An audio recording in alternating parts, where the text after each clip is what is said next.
ಎಲ್ಲರಿಗೂ ನಮಸ್ಕಾರ. ಗುರುದೀಕ್ಷಾ ಅಕಾಡೆಮಿಗೆ ತಮಗೆಲ್ಲ ಸ್ವಾಗತ.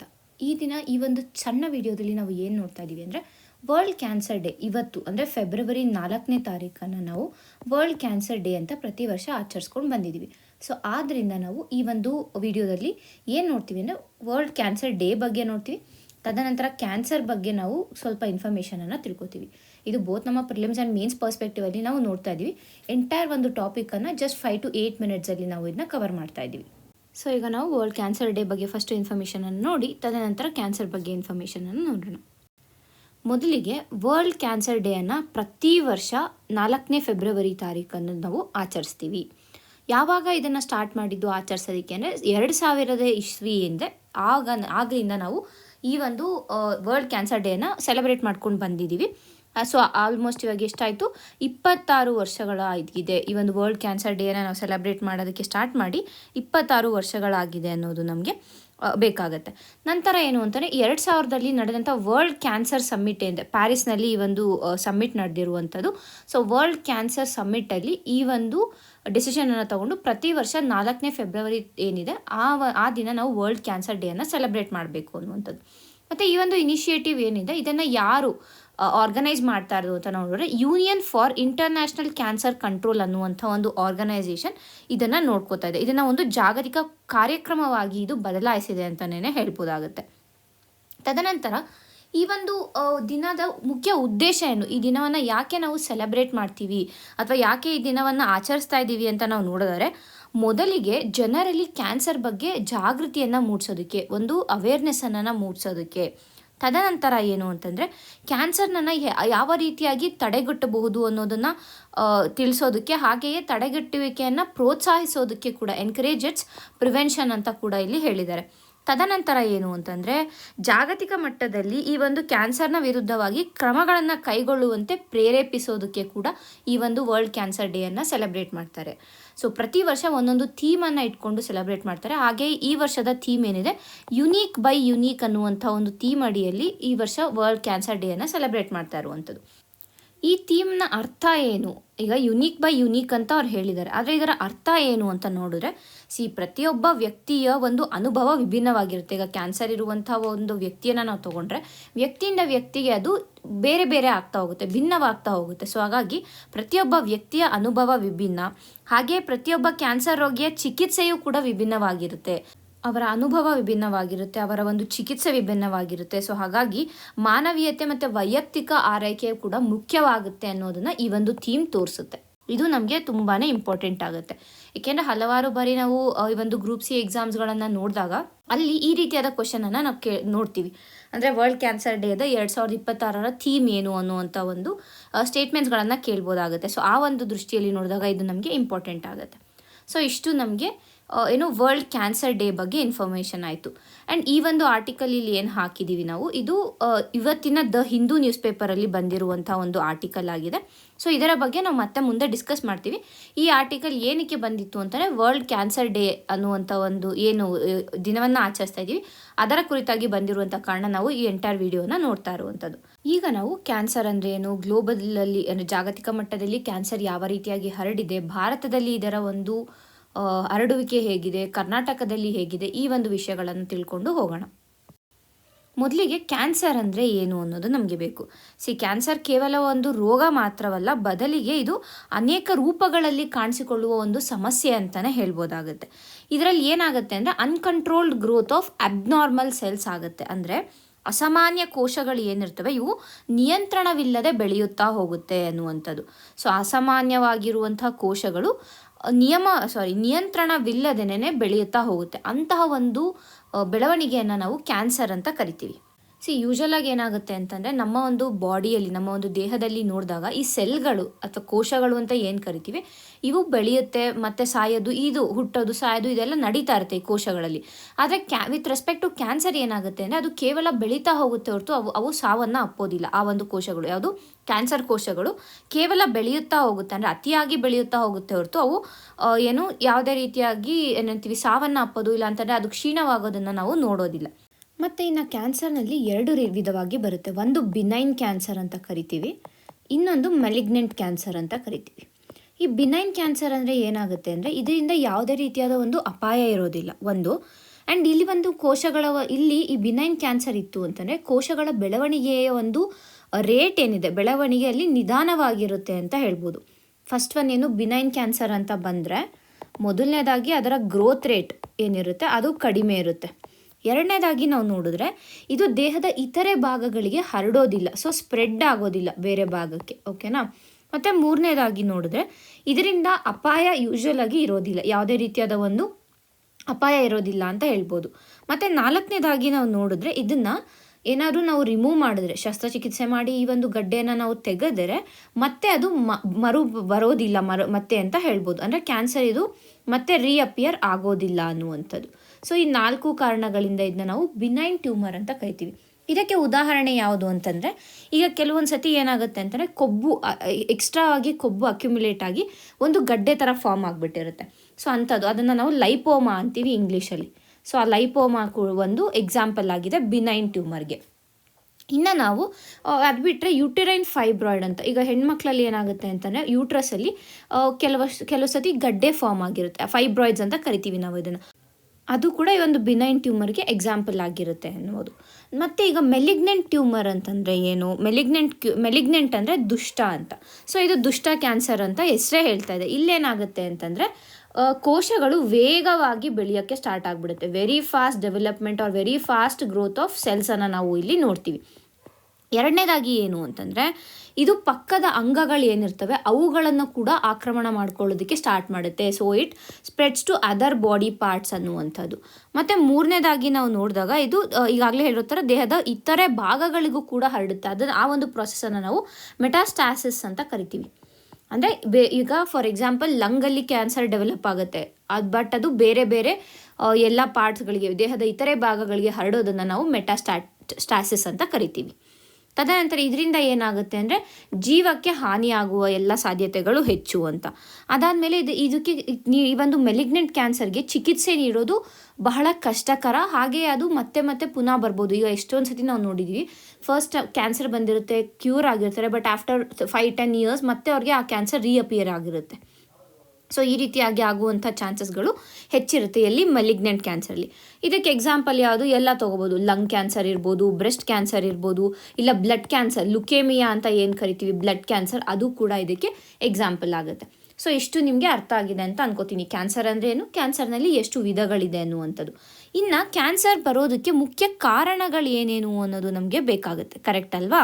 ಸೊ ಮೊದಲಿಗೆ ನಾವು ನೋಡಿದಾಗ ಒಂದು ಸ್ಮೋಕಿಂಗ್, ಸಿಗರೇಟ್ಗಳು ಸೇದೋದಿರ್ಬೋದು, ಇಲ್ಲ ಅಂತಂದರೆ ಬೀಡಿಗಳನ್ನು ಸೇದೋದಿರ್ಬೋದು, ತಂಬಾಕು, ಗುಟ್ಕಾ, ಇವುಗಳಿಂದ ಕೂಡ ಕ್ಯಾನ್ಸರ್ ಬರುವ ಸಾಧ್ಯತೆ ಹೆಚ್ಚಿದೆ ಅನ್ನುವಂಥದ್ದು. ತದನಂತರ ಆಲ್ಕೋಹಾಲ್ ಜಾಸ್ತಿ ಕುಡಿದ್ರೆ, ಮದ್ಯಪಾನ ಜಾಸ್ತಿ ಆದರೂ ಕೂಡ ಈ ರೀತಿಯಾಗಿ ಆ ಕ್ಯಾನ್ಸರ್ ಬರುವಂಥ ಸಾಧ್ಯತೆಗಳು ಹೆಚ್ಚು. ಇದೆಲ್ಲದಕ್ಕಿಂತ ಮುಖ್ಯವಾಗಿ ಬಾಡಿ ವೆಯ್ಟ್ ಜಾಸ್ತಿ ಆದರೆ ಕೂಡ, ಅಂದರೆ ಸ್ಥೂಲಕಾಯದ ದೇಹವನ್ನು ಹೊಂದಿದರೂ ಕೂಡ ಕ್ಯಾನ್ಸರ್ ಬರುವ ಸಾಧ್ಯತೆಗಳು ಹೆಚ್ಚಿರುತ್ತೆ ಅನ್ನುವಂಥದ್ದು. ಇನ್ನು ಜೆನೆಟಿಕ್ಸ್ ಕೂಡ ಒಂದು ಪಾರ್ಟನ್ನು ವಹಿಸುತ್ತೆ ಅಂತ ಹೇಳ್ಬೋದು. ಜೆನೆಟಿಕ್ಸ್ ಯಾಕೆ ಅಂತಂದರೆ, ಈಗ ನಮ್ಮ ಜೀನ್ಸಲ್ಲಿ ಏನಾದರೂ ನಮ್ಮ ಒಂದು ಆನ್ಸೆಸ್ಟರ್ಸ್ಗೆ ಯಾರಿಗಾರು ಇದೆ ಅಂತಂದರೆ ಅವರಿಂದ ಬರುವಂಥ ಚಾನ್ಸಸ್ಗಳು ಕೂಡ ಹೆಚ್ಚಿರುತ್ತೆ. ಯಾಕೆಂದರೆ ಆ ಜೀನ್ ಆ ಒಂದು ನಮ್ಮ ಒಂದು DNA ಬಂದುಬಿಟ್ಟಿರುತ್ತೆ. ಸೊ ಆ ಒಂದು ಕಾರಣದಿಂದ. ತದನಂತರ ಏನು ಅಂತಂದರೆ ಸನ್ ಎಕ್ಸ್ಪೋಜರ್, ಸೂರ್ಯನ ಕಿರಣಗಳು ಜಾಸ್ತಿ ಬಂದರೂ ಕೂಡ ಅದರಿಂದ ಕೂಡ ಸ್ಕಿನ್ ಕ್ಯಾನ್ಸರ್ಗಳು ಆಗ್ತಾ ಇರುವಂಥ ಏನಂತೀವಿ ಎವಿಡೆನ್ಸಸನ್ನು ನಾವು ನೋಡಿದ್ದೀವಿ. ತದನಂತರ ರೇಡಿಯೇಷನ್ನಿಂದ, ಈಗ UV ರೇಡಿಯೇಷನ್ ಜಾಸ್ತಿ ಆಗೋದಿರ್ಬೋದು, ಇಲ್ಲ ಎಕ್ಸ್ರೇಗಳನ್ನು ಜಾಸ್ತಿ ಮಾಡಿಸ್ತಾ ಇದ್ದರೆ, ಇಲ್ಲ ಎಕ್ಸ್ರೇಯಿಂದ ಇರ್ಬೋದು, ಗಾಮಾ ರೇಸ್ಗಳಿಂದ ಇರ್ಬೋದು, ಇವುಗಳಿಂದ ಕೂಡ ರೇಡಿಯೇಷನ್ಗಳಿಂದ ಕೂಡ ಕ್ಯಾನ್ಸರ್ನ ಫ್ಯಾಕ್ಟರ್ ಹೆಚ್ಚಾಗ್ತಾ ಇದೆ ಅನ್ನುವಂಥದ್ದು. ಇದೆಲ್ಲದಕ್ಕಿಂತ ಮುಖ್ಯವಾಗಿ ಅನ್ಹೆಲ್ದಿ ಫುಡ್, ನಾವು ತಿಂತಾ ಇರುವಂಥ ನಮ್ಮ ಒಂದು ಫುಡ್ ಏನಿದೆ, ನಮ್ಮ ಆಹಾರ ಪದ್ಧತಿಗಳೇನಿದೆ, ಅದು ಕೂಡ ಮುಖ್ಯವಾದ ಪಾತ್ರವನ್ನು ಕ್ಯಾನ್ಸರ್ ಇದರಲ್ಲಿ ವಹಿಸುತ್ತೆ ಅಂತ. ಯಾಕೆಂತಂದರೆ ನಾವು ಫಾಸ್ಟ್ ಫುಡ್ ಅಂತ ಹೋಗ್ತೀವಿ, ಮೈದಾ, ಶುಗರ್ ಫುಡ್ಸು, ಆಮೇಲೆ ಡ್ರಿಂಕ್ಸು, ಸೋಡಾ ಇಂಥದ್ದು. ಸೊ ಇವೆಲ್ಲನೂ ಕೂಡ ಕ್ಯಾನ್ಸರ್ ಕಾರಕ ಅನ್ನೋದನ್ನು ನಾವು ಅರ್ಥ ಮಾಡ್ಕೋಬೇಕು. ಅಷ್ಟೇ ಅಲ್ದಿರ ನಮ್ಮ ಲೈಫ್ ಸ್ಟೈಲ್ ಕೂಡ ಇಲ್ಲಿ ಮ್ಯಾಟರ್ ಆಗುತ್ತೆ. ನಾವು ಸರಿಯಾಗಿ ಸಮಯಕ್ಕೆ ನಿದ್ದೆ ಮಾಡ್ದಿರ ಇರೋದಿರ್ಬೋದು, ಇಲ್ಲಾಂದರೆ ಸರಿಯಾಗಿ ಎಕ್ಸಸೈಸ್ ಮಾಡ್ದಿರ ಇರೋದಿರ್ಬೋದು, ಇಲ್ಲ ಅಂತಾರೆ ಪರ್ಫ್ಯೂಮ್ಗಳನ್ನು ಹೆಚ್ಚಾಗಿ ಬಳಸೋದು, ಈ ರೀತಿಯಾಗಿ ಇಲ್ಲ ಕಾಸ್ಮೆಟಿಕ್ಸ್ಗಳನ್ನು ಹೆಚ್ಚಾಗಿ ಬಳಸೋದು, ಈ ರೀತಿಯಾಗಿ ಎಲ್ಲ ನಾವು ಮಾಡಿದಾಗಲೂ ಕೂಡ ಕ್ಯಾನ್ಸರ್ ಬರುವ ಚಾನ್ಸಸ್ಗಳು ಹೆಚ್ಚಾಗುತ್ತೆ ಅನ್ನುವಂಥದ್ದು. ಇನ್ನು ಏಜ್ ಕೂಡ ಒಂದು ಫ್ಯಾಕ್ಟರ್ ಆಗಿ ಇರುತ್ತೆ ಅನ್ನೋದನ್ನು ನಾವು ಅರ್ಥ ಮಾಡ್ಕೋಬೇಕಾಗತ್ತೆ. ಸೊ ಇಷ್ಟು ನಮಗೆ ಕ್ಯಾನ್ಸರ್ ಅಂದರೆ ಏನು, ಕ್ಯಾನ್ಸರಲ್ಲಿ ಎಷ್ಟು ವಿಧಗಳಿದೆ, ಮತ್ತು ಕ್ಯಾನ್ಸರ್ಗೆ ಮುಖ್ಯ ಕಾರಣಗಳೇನು ಅನ್ನೋದನ್ನು ನೋಡಿದ್ವಿ. ಈಗ ನಾವೇನು ನೋಡ್ತೀವಿ ನೆಕ್ಸ್ಟು ಅಂದರೆ ಗ್ಲೋಬಲ್ ಬರ್ಡನ್ ಮತ್ತು ಭಾರತದಲ್ಲಿ ಯಾವ ರೀತಿಯಾಗಿ ಈ ಒಂದು ಕ್ಯಾನ್ಸರ್ ಬರ್ಡನ್ ಇದೆ ಅನ್ನೋದನ್ನು ನೋಡೋಣ. ಮೊದಲಿಗೆ ಜಾಗತಿಕವಾಗಿ ನಾವು ನೋಡಿದ್ರೆ ಸುಮಾರು 19.3 ಮಿಲಿಯನ್ ಕೇಸಸ್ಗಳನ್ನು ಪ್ರತಿ ವರ್ಷ ವಿತ್ ರೆಸ್ಪೆಕ್ಟ್ ಟು ಕ್ಯಾನ್ಸರ್ ನೋಡ್ತೀವಿ. ಅಂದರೆ ಪ್ರತಿ ವರ್ಷ ಅಪ್ರಾಕ್ಸಿಮೇಟಾಗಿ ಒಂದು 19 ಮಿಲಿಯನ್ ಅಂತಂದರೆ ಸುಮಾರು 1.9 ಕೋಟಿ ಜನರಷ್ಟು ಕ್ಯಾನ್ಸರನ್ನು ಡಿಟೆಕ್ಟ್ ಮಾಡ್ತಾ ಇದ್ದಾರೆ ಪ್ರತಿ ವರ್ಷ ಅನ್ನುವಂಥದ್ದು. ಅದ್ರ ಜೊತೆಗೆ ಸುಮಾರು 10 million cancer deaths per year ಆಗುತ್ತೆ ಅಂತ. ಅಂದರೆ ಸುಮಾರು 1 ಕೋಟಿ ಸಾವುಗಳು ಏನಾಗುತ್ತೆ ಅದು ಕ್ಯಾನ್ಸರ್ನಿಂದ ಆಗ್ತಾ ಇದೆ ಜಾಗತಿಕವಾಗಿ ನಾವು ನೋಡಿದಾಗ ಅಂತ. ಅದಾದಮೇಲೆ 1 in 5 people will develop cancer in life time ಅಂತ ಕೂಡ ನಾವು ನೋಡ್ತೀವಿ. ಸೊ ಇದಿಷ್ಟು ನಮಗೆ ಡೇಟಾ ಎಲ್ಲಿ ಇಂಪಾರ್ಟೆಂಟ್ ಆಗುತ್ತೆ ವಿತ್ ರೆಸ್ಪೆಕ್ಟ್ ಟು ಮೇನ್ಸ್ ನಾವು ಆನ್ಸರ್ ರೈಟಿಂಗ್ ಮಾಡುವಾಗ ಈ ಒಂದು ಡೇಟಾಗಳು ನಮಗೆ ಇಂಪಾರ್ಟೆಂಟ್ ಆಗುತ್ತೆ. ತದನಂತರ ಇನ್ನು ಗ್ಲೋಬಲ್ ಆಗಿ ನಾವು ನೋಡಿದಾಗ ಬರ್ಡನ್ ಎಲ್ಲಿ ಹೆಚ್ಚಿದೆ, ಕ್ಯಾನ್ಸರ್ ಬರುವ ಸಾಧ್ಯತೆಗಳು ಜಾಗತಿಕವಾಗಿ ನೋಡಿದಾಗ ಎಲ್ಲಿ ಹೆಚ್ಚಿದೆ ಅಂತಂದರೆ ಈ ರೀಜನಲ್ಲಿ ಎಲ್ಲಿ ಈ ಸೌತ್ ಈಸ್ಟ್ ಏಷ್ಯಾ ಅಂತ ಏನು ಕರಿತೀವಿ, ಸೌತ್ ಈಸ್ಟ್ ಏಷ್ಯಾ ಭಾಗದಲ್ಲಿ ಹೆಚ್ಚಿನದಾಗಿದೆ ಅಂತ ಹೇಳ್ಬೋದು. ಅದು ಏನು 70% ಏನಿದೆ ಅದು ಬಂದು ಲೋ ಆ್ಯಂಡ್ ಮಿಡಲ್ ಇನ್ಕಮ್ ಕಂಟ್ರೀಸಲ್ಲಿ ಕ್ಯಾನ್ಸರ್ನ ಒಂದು ಸಾಧ್ಯತೆ ಹೆಚ್ಚಿದೆ ಅನ್ನುವಂಥದ್ದು. ರಿಸ್ಕ್ ಫ್ಯಾಕ್ಟರ್ಸ್ ಈಗಾಗಲೇ ನಾವು ನೋಡಿದ್ದೀವಿ. ಮತ್ತು ಇನ್ನು ಮೋಸ್ಟ್ ಕಾಮನ್ ಕ್ಯಾನ್ಸರ್ಗಳು ಯಾವ್ಯಾವು ಅಂದರೆ ಬ್ರೆಸ್ಟ್ ಕ್ಯಾನ್ಸರ್ ತುಂಬ ಹೆಚ್ಚಾಗಿ ಬರುವಂಥದ್ದು, ಲಂಗ್ ಕ್ಯಾನ್ಸರ್ ಇರ್ಬೋದು, ಕೊಲೋರೆಕ್ಟಲ್ ಕ್ಯಾನ್ಸರು, ಪ್ರೋಸ್ಟೇಟ್ ಕ್ಯಾನ್ಸರ್. ಈ 4 ರೀತಿಯಾದ ಕ್ಯಾನ್ಸರ್ಗಳು ಹೆಚ್ಚಿನದಾಗಿ ಮತ್ತು ಕಾಮನ್ ಆಗಿ ಕಾಣಸಿಗುವಂಥ ಕ್ಯಾನ್ಸರ್ಗಳು ಅನ್ನೋದು ಕೂಡ ನಮಗೆ ಗೊತ್ತಿರಬೇಕು. ಈಗ ನೆಕ್ಸ್ಟ್ ನಾವು ಏನು ನೋಡ್ತೀವಿ ಅಂತಂದರೆ ಭಾರತದಲ್ಲಿ ಇದು ಯಾವ ರೀತಿಯಾಗಿದೆ, ಕರ್ನಾಟಕದಲ್ಲಿ ಯಾವ ರೀತಿಯಾಗಿದೆ ಅನ್ನೋದನ್ನು ನಾವು ಈಗ ತಿಳ್ಕೊಳ್ಳೋಣ. ಭಾರತದಲ್ಲಿ ನೋಡಿದಾಗ ಇಲ್ಲೇ ಹೇಳ್ತಾ ಇದ್ದಾರೆ ನ್ಯೂಸ್ ಹೆಡ್ಲೈನ್ಸಲ್ಲೇ ಹೇಳ್ತಾ ಇದ್ದಾರೆ 65% ಕ್ಯಾನ್ಸರ್ ರೋಗಿಗಳು ಭಾರತದಲ್ಲಿದ್ದಾರೆ ಅಂತ. ಜಾಗತಿಕವಾಗಿ ನೋಡಿದಾಗ ಎಷ್ಟು ಸುಮಾರು 19.3 ಮಿಲಿಯನ್ 3 ಮಿಲಿಯನ್ ನ್ಯೂ ಕೇಸಸ್ಗಳು ಪ್ರತಿ ವರ್ಷ ರಿಜಿಸ್ಟರ್ ಆಗ್ತಾ ಇದೆ ಅನ್ನುವಂಥದ್ದು. ಸೊ ಈಗ ಓವರ್ ಆಲ್ ನೋಡಿದಾಗ ಭಾರತದಲ್ಲಿ ಕ್ಯಾನ್ಸರ್ ರೋಗಿಗಳ ಸಂಖ್ಯೆ ಸುಮಾರು 65% ಇದೆ ಅನ್ನುವಂಥದ್ದು.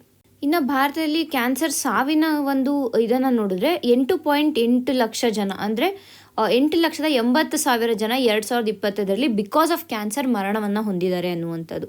ಸೊ ಇದೆಲ್ಲ ನೋಡಿದ್ರೆ ನಮ್ಗೆ ಏನು ಅರ್ಥ ಆಗುತ್ತೆ ಅಂತಂದರೆ ಓವರ್ ಆಲ್ ಆಗಿ ಕ್ಯಾನ್ಸರ್ನ ಒಂದು ಬರ್ಡನ್ ಏನಿದೆ ಅದು ಹೆಚ್ಚಾಗ್ತಾ ಇದೆ ವರ್ಷದಿಂದ ವರ್ಷಕ್ಕೆ ನಾವು ನೋಡ್ತಾರೆ. ಇಲ್ಲಿ ನೋಡಿ ಇನ್ಕ್ರೀಸ್ ಆಗ್ಕೊಂಡು ಬರ್ತಾ ಇದೆ. ಇದು ಒಂದು ಎಕ್ಸೆಪ್ಷನ್ ತೊಗೊಂಡ್ರು ನಾವು, ಇಲ್ಲೆಲ್ಲ ಇನ್ಕ್ರೀಸ್ ಆಗ್ತಾ ಬರ್ತಾ ಇದೆ. ಸೊ ಆಬ್ವಿಯಸ್ ಆಗಿ ಕ್ಯಾನ್ಸರ್ನ ಒಂದು ಬರ್ಡನ್ ಏನಿದೆ ಅದು ಜಾಗತಿಕವಾಗಿ ಆಗಲಿ ಭಾರತದಲ್ಲೇ ಆಗಲಿ ಹೆಚ್ಚಾಗ್ತಾ ಇದೆ ಅನ್ನೋದನ್ನು ನಾವು ಇಲ್ಲಿ ಅರ್ಥ ಮಾಡ್ಕೋಬೇಕಾಗತ್ತೆ. ಇನ್ನು ನಾವು ಕರ್ನಾಟಕಕ್ಕೆ ಬಂದರೆ ಇದು ಭಾರತದಲ್ಲಿ ಆಯಿತು. ಭಾರತದಲ್ಲಿ ಎಷ್ಟು ಸುಮಾರು 65% ಜನ ಕ್ಯಾನ್ಸರ್ ರೋಗಿಗಳು ಭಾರತದಲ್ಲಿದ್ದಾರೆ. ಆ್ಯಂಡ್ ಅದರಲ್ಲಿ ಸುಮಾರು ಪ್ರತಿ ವರ್ಷ ಅಂದರೆ ಕಳೆದ ವರ್ಷ 2025 ನೋಡಿದ್ರೆ 8,80,000 ಜನ ಕೇವಲ ಕ್ಯಾನ್ಸರ್ನಿಂದನೇ ಮೃತಪಟ್ಟಿರೋದನ್ನು ಕೂಡ ನಾವು ನೋಡ್ತಾ ಇದ್ದೀವಿ. ಆ್ಯಂಡ್ ಜಗತ್ತಿನಲ್ಲಿ ನೋಡಿದಾಗ ಅಪ್ರಾಕ್ಸಿಮೇಟ್ಲಿ 48% ಜನರು ಈ ಒಂದು ಕ್ಯಾನ್ಸರ್ ಇದೆ ಅಂತಂದರೆ 48% ಜನರು ಅದರಿಂದ ಸಾವನ್ನು ಕೂಡ ಅಪ್ತಾ ಇದ್ದಾರೆ ಅನ್ನುವಂಥದ್ದು. ಸೊ ಈ ಎಲ್ಲ ಡೇಟಾ ನಾನು ಈ ಹಿಂದೆ ಹೇಳಿದ ಡೇಟಾ ಮತ್ತು ಈ ಡೇಟಾ ಎಲ್ಲಿಂದ ತೊಗೊಂಡಿರೋದು ಅಂದರೆ ICRA ಇಂದ ತೊಗೊಂಡಿರುವಂಥದ್ದು. ಇಂಟರ್ನ್ಯಾಷನಲ್ ಕ್ಯಾನ್ಸರ್ ರಿಸರ್ಚ್ ಏಜೆನ್ಸಿ ಅಂತ, ICRA ಅಂತ ಕರಿಬೋದು. ಇಂಟರ್ನ್ಯಾಷನಲ್ ಕ್ಯಾನ್ಸರ್ ರಿಸರ್ಚ್ ಏಜೆನ್ಸಿಯ ಒಂದು ಡೇಟಾವನ್ನು ನಾನು ಹಿಂದಿನ ಒಂದು ಗ್ಲೋಬಲ್ ಬರ್ಡನ್ ಬಗ್ಗೆ ಏನು ಹೇಳಿದೆ ಅದು ಕೂಡ ಡೇಟಾ ನೀಡಿರುವಂಥದ್ದು ICRA. ಸೊ ಅದು ನಮಗೆ ಇಂಪಾರ್ಟೆಂಟ್ ಆಗುತ್ತೆ. ಇನ್ನು ಕರ್ನಾಟಕಕ್ಕೆ ನಾವು ಬಂದರೆ ಸುಮಾರು 89,000 ನ್ಯೂ ಕೇಸಸ್ಗಳನ್ನು ಪ್ರತಿ ವರ್ಷ ಕರ್ನಾಟಕದಲ್ಲಿ ನಾವು ನೋಡ್ತಾ ಇದ್ದೀವಿ ಅನ್ನೋಂತಂದರೆ ಅಪ್ರಾಕ್ಸಿಮೇಟಾಗಿ ಒಂದು 90,000 ಕೇಸಸ್ಗಳನ್ನು ನಾವು ನೋಡ್ತಾ ಇದ್ದೀವಿ ಅಂತ ತೊಗೋಬೋದು. ಆ್ಯಂಡ್ ಅದರಲ್ಲಿ 3.5 ಲಕ್ಷಕ್ಕಿಂತ ಹೆಚ್ಚಿನ ಜನ ಏನು ಮಾಡ್ತಾರೆ ಪ್ರತಿ ವರ್ಷ ಇಯರ್ಲಿ ಫಾಲೋಅಪ್ಸನ್ನು ಮಾಡ್ತಾರೆ. ಈಗ ಒಂದ್ಸತಿ ಕ್ಯಾನ್ಸರ್ ಬಂದು ಹೋದ್ಮೇಲೆ ಅವರು ವರ್ಷದಿಂದ ವರ್ಷಕ್ಕೆ ಟೆಸ್ಟ್ ಮಾಡ್ತಾ ಇರಬೇಕು. ಲೈಕ್ ಅಟ್ಲೀಸ್ಟ್ ಫಾರ್ 5 ಇಯರ್ಸ್ ಅವರು ಅದನ್ನ ಟೆಸ್ಟ್ ಮಾಡ್ತಾ ಇರಬೇಕು. ಆಗ ಗೊತ್ತಾಗುತ್ತೆ ಅದು ಬರ್ತಾ ಇದೆಯಾ ಕ್ಯಾನ್ಸರು ಇಲ್ವಾ ಅನ್ನುವಂಥದ್ದು. ಸೊ ಅದಕ್ಕೆ ಸುಮಾರು 4 ಲಕ್ಷ ಜನದಷ್ಟು 3.5 ಲಕ್ಷದಕ್ಕಿಂತ ಅಧಿಕವಾದ ಜನ ಆ ಫಾಲೋಅಪ್ಸನ್ನು ಕೂಡ ಮಾಡ್ತಾ ಇದ್ದಾರೆ ಅಂತ. ಸೊ ಈ 2 ಡೇಟಾ ಕೂಡ ನಮಗೆ ಇಂಪಾರ್ಟೆಂಟ್ ಆಗುತ್ತೆ.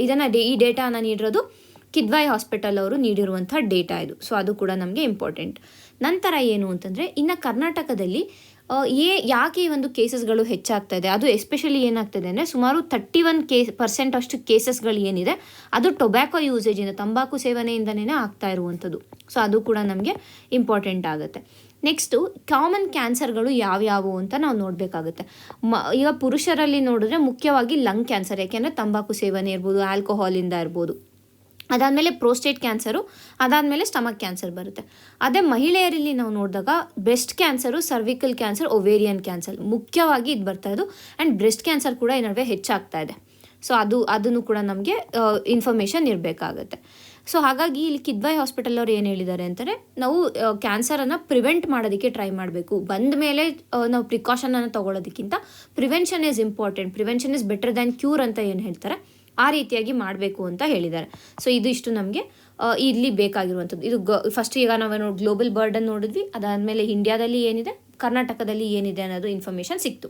ಈಗ ನಮಗೆ ಏನು ಬೇಕು ಅಂದರೆ, ಈಗ 65% ಜನ ಇದ್ದಾರೆ ಭಾರತದಲ್ಲಿ ಕ್ಯಾನ್ಸರ್ ರೋಗಿಗಳಿದ್ದಾರೆ ಅಂತಂದರೆ ಯಾವ ರೀತಿಯಾದ ಚಾಲೆಂಜಸ್ಗಳನ್ನು ಸರ್ಕಾರ ಎದುರಿಸಬೇಕಾಗುತ್ತೆ, ಈ ಒಂದು ಕ್ಯಾನ್ಸರ್ ನಿವಾರಿಸೋದಕ್ಕೆ ಸರ್ಕಾರ ಯಾವ ರೀತಿಯಾದ ಒಂದು ಚಾಲೆಂಜಸ್ಗಳನ್ನು ಎದುರಿಸಬೇಕಾಗುತ್ತೆ ಅನ್ನೋದನ್ನು ನಾವು ಇಲ್ಲಿ ನೋಡೋಣ.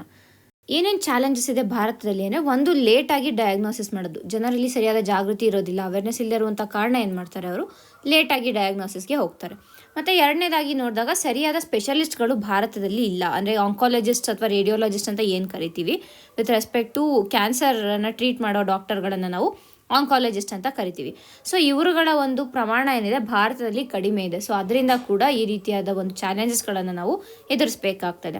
ತದನಂತರ ಜನರಲ್ಲಿ ಸರಿಯಾದ ಜಾಗೃತಿ ಇಲ್ಲದೆ ಇರೋದು, ಅಂದರೆ ಯಾವ ಒಂದು ಕಾರಣಗಳಿಂದ ಕ್ಯಾನ್ಸರ್ ಬರುತ್ತೆ ಅನ್ನೋದಿರ್ಬೋದು, ಇಲ್ಲ ಅಂತಂದರೆ ಕ್ಯಾನ್ಸರ್ನ ಸಿಂಪ್ಟಮ್ಸನ್ನು ಅರ್ಲಿಯಾಗಿ ಡಿಟೆಕ್ಟ್ ಮಾಡೋದರ ಒಂದು ಜಾಗೃತಿ ಜನರಲ್ಲಿ ಇಲ್ಲದೆ ಇರುವಂಥ ಕಾರಣ ಕೂಡ ಕ್ಯಾನ್ಸರ್ನ ಒಂದು ಪ್ರಮಾಣ ಹೆಚ್ಚಾಗ್ತದೆ ಭಾರತದಲ್ಲಿ ಅನ್ನುವಂಥದ್ದು.